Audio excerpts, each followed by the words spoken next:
नमस्कार, मैं हूं सौरभ बोरासी। आप देख रहे हैं fish farming in low cost channel.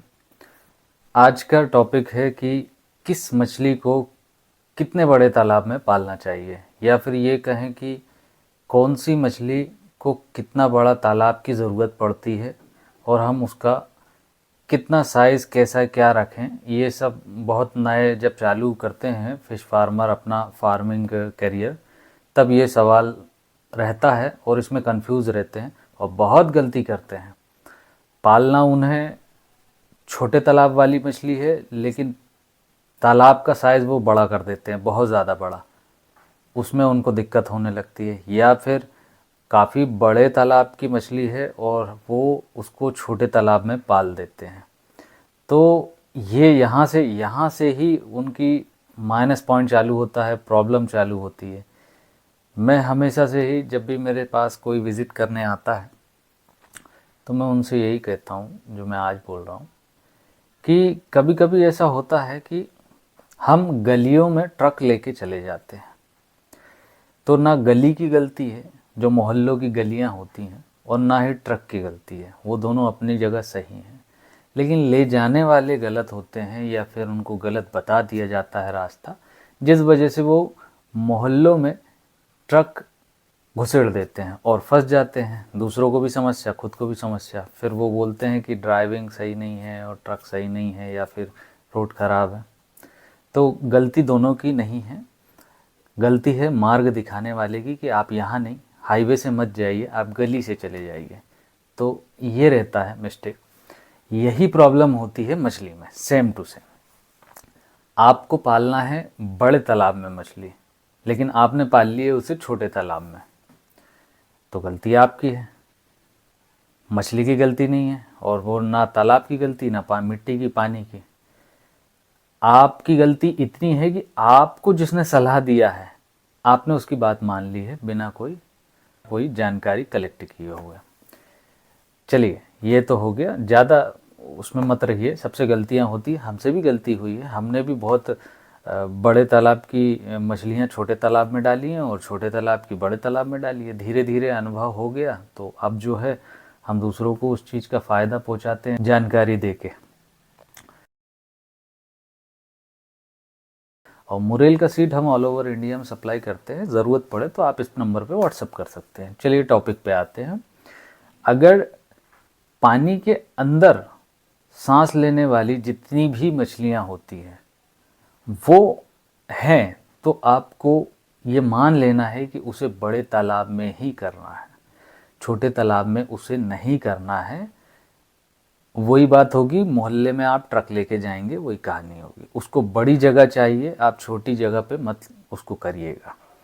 अब किस तरीके से आप मछलियों को जस्टिफाई करें और किस तरीके से डिवाइड करें कि छोटे तालाब की अलग, बड़े तालाब की अलग, तो आप ये कर सकते हैं कि जो भी जितनी मछली, थोड़ा सा आपको मेहनत करनी होगी, जितनी भी मछलियाँ पानी के अंदर सांस लेती है, ज़्यादातर, वैसे तो हर मछली पानी के अंदर सांस लेने में कैपेबल होती है, बट कुछ मछलियों का ग्रुप ऐसा होता है जो इसके साथ साथ पानी के ऊपर आके एनवायरनमेंट में भी सांस लेके वापस अंदर चली जाती है। ये उनमें कैपेबिलिटी होती है। तो उस मछलियों को हम एयर ब्रीदर कह के अलग कर देते हैं। और जो मछली केवल पानी के अंदर ही सांस ले सकती है, बाहर वो बिल्कुल भी नहीं ले सकती है, वो डिज़ोल्व ऑक्सीजन लेने वाली मछली होती है, वो एक अलग हो गया। ये दोनों जो है वो अलग अलग हो गए। एक दो मछलियाँ कुछ ऐसी है जो पानी के ऊपर सांस तो लेती है, लेकिन तालाब के बाहर आने के बाद वो मर जाती है, जबकि वो एयर ब्रीदर है। फिर भी कुछ मछलियाँ हैं वैसी, जैसे जस्ट लाइक पंगास वगैरह है, वो पानी के बाहर सांस तो लेती है, लेकिन बाहर निकालो तो मर जाएगी। ज़्यादा समय तक नहीं रहेगी, रहेगी पर ज़्यादा समय नहीं। तो आपने एक कैटेगरी बना ली डीओ लेने वाली, एक बना ली हवा में सांस लेने वाली। डीओ लेने वाली मछलियाँ जितनी भी होती हैं उनको बड़े तालाब की ही ज़रूरत पड़ती है। उसका कारण है वो भी बताऊंगा। और जितनी भी एयर ब्रीदर मछली होती है जो हवा में सांस लेती है, उसको आप जो है वो छोटे तालाब में बिल्कुल कर सकते हैं। क्यों? क्योंकि बड़े तालाब जो होते हैं उनमें हवा जब है चलती है तो ऑटोमेटिक डीओ लेवल मेंटेन होता है, अगर उसमें एक निश्चित मात्रा में मछलियाँ डली हैं, एक निश्चित डेंसिटी में डली हैं, तो हवा से ही उस तालाब में ऑक्सीजन निर्माण होता है और उसमें वो सरवाइव करती है और ग्रो करती है। इसीलिए उसको बड़े तालाब की ज़रूरत पड़ती है। अगर उस मछली को आपने छोटे तालाब में डाल दिया तो हवा जो है वो अलग से उसको डीओ नहीं बना पाएगी, क्योंकि वो छोटा है, वॉल्यूम छोटा है, तो उतनी लहर नहीं बनेगी और ना ही उसमें ऑक्सीजन का निर्माण हो पाएगा। और उस हिसाब से उसमें मछलियाँ जो है वो आप ज़्यादा डाल देंगे, क्योंकि आपने तो सुना है बड़े तालाब के हिसाब से मछली डालनी, लेकिन वो छोटे तालाब के में आपने वो बड़े तालाब के हिसाब से डीओ वाली मछली डाल दी, तो डीओ जो है वो जल्दी से बनती है। ऐसा नहीं है कि बिल्कुल ही ज़ीरो रहेगी, छोटे तालाब में भी डीओ बनती है, बट वो पानी इतना पोल्यूट होता है जल्दी से, जिस वजह से अमोनिया और दूसरी हानिकारक गैसेस बन जाती हैं, तो डीओ जो है वो उतना असरदार नहीं रह पाता है। साथ ही मछली जल्दी से कंज्यूम कर लेती है डीओ को, इस वजह से डीओ शॉर्ट हो जाती है। और आप ज़्यादातर मछली पालकों को देखेंगे कि वो इसी प्रॉब्लम से ग्रसित रहते हैं कि उनकी मछलियाँ सवेरे सवेरे आके ऐसी ऐसी मुंह आप सरफेस में देखेंगे तो ऐसे ऐसे मुंह निकालते हुए आपको मिलेगा ग्रुप मछलियों का। ये प्रॉब्लम ज़्यादातर होती है। और कभी कभी ऐसा होता है अचानक से बारिश आ जाती है, धूप पड़ जाती, खुल जाते बादल, प्रॉब्लम होता है, डीओ शॉर्ट होता है, इस वजह से भी मछलियाँ मरना चालू होती है। लेकिन इसके लिए बड़े तालाब जो हैं वो ज़रूरी होते हैं डीओ लेने वाली मछली के लिए। एक ये है उसका कारण। दूसरा कारण ये है कि जितने भी डीओ लेने वाली मछली होती है, ज़्यादातर वो मछलियों को लो डेंसिटी में रखना पड़ता है। अगर आप उसे हाई डेंसिटी में रखेंगे तो वो ग्रो नहीं हो पाती है, बढ़ नहीं पाती है, ज़्यादा जो उसका बायोमास है वो गेन नहीं कर पाता है, उसमें टाइम भी बहुत लगता है, तो वहाँ पर लॉस होने के चांस बहुत ज़्यादा बढ़ जाते हैं। तो ये हो गए दो कारण, और भी एक दो कारण हैं, पर ठीक है। डीओ लेने वाली कुछ मछलियाँ भी थोड़ी बहुत हाई डेंसिटी में हो जाती हैं, वो अलग, जैसे तिलापिया होती है, रूपचंदा होती है, थोड़ी बहुत ये डेंसिटी हो सकती है। लेकिन आईएमसी जो होती है वो तो बिल्कुल ही लो डेंसिटी में ही होगी। हाई डेंसिटी में आप करने की कोशिश भी करेंगे तो आप टाइम वेस्ट और जगह की वेस्टेज है और मनी के वेस्टेज रहेगा। अब जो है डीओ वाली मछलियाँ जो है इस वजह से जो है वो पिट जाती हैं छोटे इलाके में डालने पे। उसके लिए आप निश्चित रूप से बड़ा बनाइए। अब एक एक के लिए अगर मैं साइज़ बताऊं तो आप बड़े तालाब मतलब क्या होते हैं, तो आप 2 एकड़, 3 एकड़, 4 एकड़, 5 एकड़, इतने बड़े तालाब जो हैं वो होते हैं बड़े तालाब की संज्ञा में आते हैं। इवन 1 एकड़ भी जो है वो भी आप कर सकते हैं, लेकिन बहुत लो डेंसिटी में आईएमसी डल जाएगा। बाकी आप 2, 4 एकड़, 5 एकड़, 10 एकड़, ये हैं बड़े तालाब। इनमें डलने वाली मछलियों को अगर आप आधा एकड़ या 25 decimal, 2000 square feet, 5000 square feet ऐसे में डालेंगे तालाब में तो आपको घाटा होगा। तो ये हो गई डीओ वाली मछलियाँ।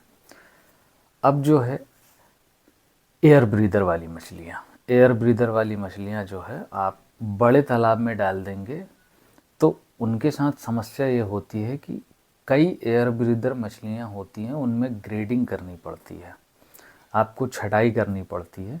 तो वहाँ छटाई की समस्या कुछ लोगों को आ सकती है। कुछ लोग जो है वो कैपेबल होते हैं, बहुत बड़े बड़े जाल होते हैं या उनके आसपास में ऐसे ग्रुप होते हैं फिशरमैन के कि वो पैसे लेके आते हैं, दिन में जाल चला के उनकी ग्रेडिंग करके जा सकते हैं। तो अगर आपके पास इस तरीके की फैसिलिटी है तो आप बड़े तालाब में पाल सकते हैं। लेकिन अगर ये फैसिलिटी नहीं है तो आप बड़े तालाब में ना डालें, आप फिर उसे छोटे तालाब में डालें, क्योंकि ज़्यादातर मछलियाँ जो हवा में सांस लेती हैं आके, उनकी ग्रेडिंग होके ही पालन अच्छा होता है। तो वो ग्रेडिंग वाली जो मछलियाँ होती हैं उनके लिए आपको छोटे छोटे तालाब लगेंगे। छोटे छोटे तालाब इन द सेंस कितने होते हैं वो डिपेंड करता है कि वो मछली का साइज़ क्या है। अगर उस मछली का साइज़ 100 ग्राम के अंदर है तो आप 2-2 हज़ार, 3-3 हज़ार, 4 हज़ार स्क्वायर फीट ये रख सकते हैं, इतने छोटे छोटे तालाब। लेकिन अगर वो 100 ग्राम के ऊपर है तो आपको 5 हज़ार, 10 हज़ार स्क्वायर फीट ऐसे तालाब रखने पड़ेंगे, तब जाके आपका काम हो जाएगा।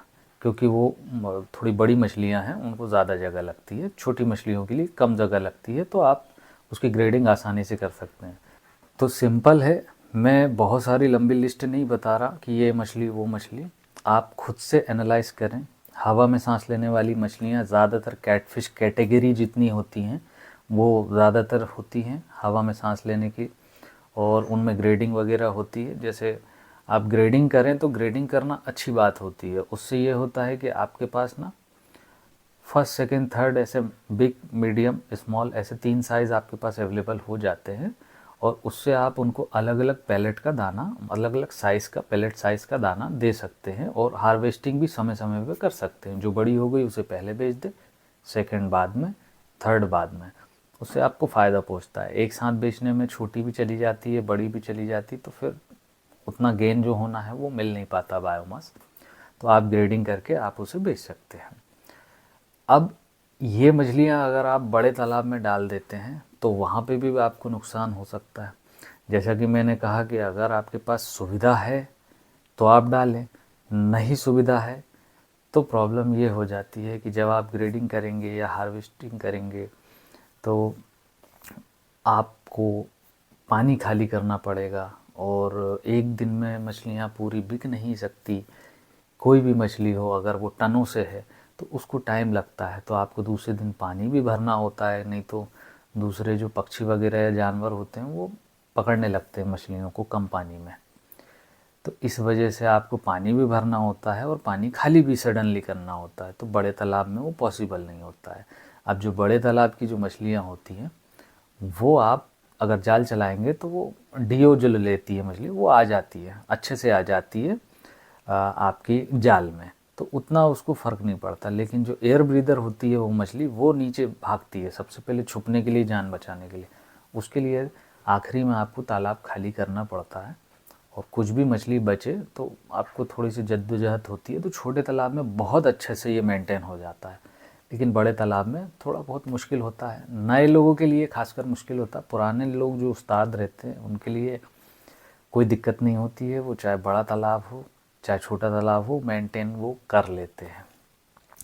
अब ये जो वीडियो है ये ज़्यादातर नए व्यक्ति के लिए जिन्होंने चालू किया है, और कुछ लोग जो चालू कर चुके हैं लेकिन उन्हें यही नहीं मालूम है कि हम कौन सी मछली जो है, डीओ वाली मछली और एयर ब्रीदर वाली मछली क्या साइज़ तालाब में रखें। अभी मेरे पास तो खैर सालों से फ़ोन आते ही रहते हैं कि हमने आईएमसी डाली है तकरीबन 5,000 स्क्वायर फीट में, 2,000 स्क्वायर फीट में, 10,000 स्क्वायर फीट में, तो वो सब टाइम वेस्ट है टोटल। आईएमसी के लिए बड़े तालाब की ज़रूरत पड़ती है। आप छोटे छोटे तालाब में केवल इतना कर सकते हैं कि बहुत सारे क्या करते हैं कि स्पॉन डाल देते हैं, तो स्पॉन में क्या होता है कि शूटर हमेशा, कोई भी मछली हो शूटर मिलते ही हैं उसमें। स्पॉन जो है बहुत सस्ते आते हैं, तो 1-1 लाख 2-2 लाख डाल देते हैं स्पॉन, और उसमें 100-200 मछलियाँ जो हैं वो अच्छी बड़ी साइज़ की आ जाती हैं, क्योंकि वो शूटर होते हैं। 1-2 लाख में 100-200 मछलियाँ आराम से निकलती है हर हर प्रजाति में। तो वो शूटर जो है वो उन्हें मिल जाता, तो उन्हें लगता है कि नहीं यार ये बढ़िया है और अच्छा है। लेकिन इतने बड़े मतलब 10,000 स्क्वायर फीट, 5,000 स्क्वायर फीट में आपने 100-200 किलो निकाला है पूरा साल, 1.5 साल मेहनत करके, तो कोई पास नहीं हुए हैं, मतलब वो फेल ही है। आपको उसके हिसाब से, तालाब के हिसाब से आपको मछली डालनी है, और अगर आपके पास तालाब बना हुआ है, और अगर आपके पास तालाब नहीं बना है तो फिर जो मछली आप पालने वाले हैं उसके हिसाब से आपको तालाब बनवाना है। तो इस तरीके से आप जो है वो आप 2 कैटेगरी में बांट दिया गया है, एक एयर ब्रीदर और एक डीओ वाली मछली। आप जो है उसको चयन करें और उस हिसाब से आप तालाब बनवाएं, या फिर आपका जो तालाब है उस हिसाब से आप मछलियां डालें। आप अपना टाइम और अपना मनी जो है उसको बचाएं और अपनी जगह का सही इस्तेमाल करें। चलिए, इस वीडियो में तो इतना ही। जानकारी ठीक लगे तो दूसरों को भी बताइए। चैनल को सब्सक्राइब ज़रूर कीजिए अगर आप नए हैं तो। नेक्स्ट वीडियो में मिलेंगे, जब तक के लिए नमस्कार, जय हिंद।